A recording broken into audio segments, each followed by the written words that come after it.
Consider the statement given below regarding conception and answer as directed thereafter. तो statement दे रखी है, ठीक है, किससे रिलेटेड है, कॉन्सेप्शन से रिलेटेड जो है स्टेटमेंट दे रखी है, आंसर बताना है कौन सा राइट है।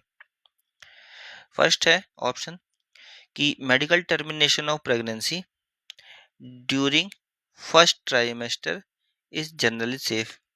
तो बिल्कुल सही है, फर्स्ट ट्राइमेस्टर यानी कि 12 वीक तक आप एमटीपी करवा सकते हो, 12 वीक तक सेफेस्ट रहता है, बिल्कुल सही। Generally chance of conception are nil until mother breastfeeds the infants up to 2 year।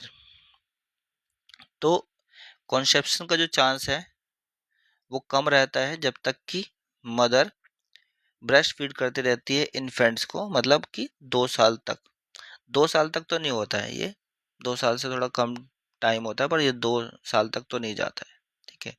तो टेम्परेरी होता है ये, ठीक है। तो ये जो लिखा हुआ है कि कॉन्सेप्शन जो है 2 साल तक, वो नहीं, कोई चांस नहीं होता है, तो ये गलत लिखा हुआ है।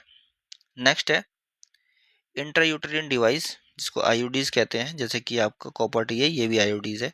और इफेक्टिव कॉन्ट्रासेप्टिव, इफेक्टिव कॉन्ट्रासेप्टिव्स है, बिल्कुल सही है।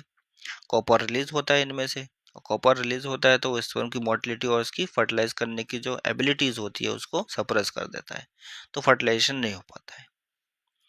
नेक्स्ट है contraception pills may be taken up to 1 week after coitus to prevent conception. Contraceptive pills जो है उसको लिया जाता है 1 वीक तक, 1 वीक तक नहीं होता है, ये होता है 72 आवर्स तक, ठीक है, मतलब 3 दिन तक ले सकते हैं, ठीक है, तब जाकर के प्रिवेंट होता है। तो 1 वीक तक लेना ये गलत लिखा हुआ है, गलत है। तो दो स्टेटमेंट हमें दिखे हैं राइट, फर्स्ट और थर्ड। तो फर्स्ट और थर्ड मतलब कि ऑप्शन ए आपका करेक्ट है।